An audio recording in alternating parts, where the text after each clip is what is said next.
Hi friends, Haridwar வந்து சேர்ந்துட்டோம். நாங்கள் ஹரித்வாரில் தான் ஜல் எடுத்துகிட்டு போவோம் பங்குனி உத்திரத்துக்கு பால் கூட தூக்குறதுக்கு.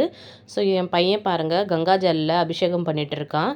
அதுக்கப்புறம் பீச்சில் ஒரு நாள் ரெஸ்ட் எடுத்துகிட்டு மறுநாளோட வீடியோ தான் பார்ப்பீங்க. இது பங்குனி உத்திரம் அன்றைக்கி எடுத்த வீடியோ. ஃபஸ்ட்டு சொன்னாங்க பால் குடம் எடுக்கிறதுக்கு முன்னாடி தண்ணி ஊற்றணும் சொல்லி, தண்ணி ஊற்றிட்டு அதுக்கப்புறமா தான் பால் குடம் எடுக்கணும். பால் குடம் எப்படின்னா காலையில் வேகமாக வந்து அந்த பூஜாரிக்கிட்ட வந்து நாங்கள் அந்த பால் குடத்தை கொடுத்துட்டு கங்கா ஜல் வேறு பாத்திரத்தில் மாற்றிட்டு அதுக்கப்புறம் பால் நிரப்பி ஊற்றணும். அதுக்கப்புறமா பால் நிரப்பி விட்டு அதுக்கப்புறம் தான் இப்போ எல்லாம் ரெடி பண்ணி வச்சுட்டாங்க. இப்போ எல்லோரும் எல்லா சாமியை வந்து எல்லாம் ரெடியாகி இப்போ ஒருத்தவங்கலாம் வந்து தூக்கிட்டு போவாங்க. அடுத்து நான் வாய்ஸ் ஓவர் கொடுக்க மாட்டேன். நீங்களே பாருங்கள் அந்த அரோகர கோஷத்தை கேட்டு உங்களுக்கு எப்படி இருக்குன்னு சொல்லுங்கள்.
வீடியோ பார்த்துருப்பீங்க. வாங்க சேர்ந்து ஒரு தடவை சொல்லிடுறோம். வெற்றிவேல் முருகனுக்கு அரோகரா.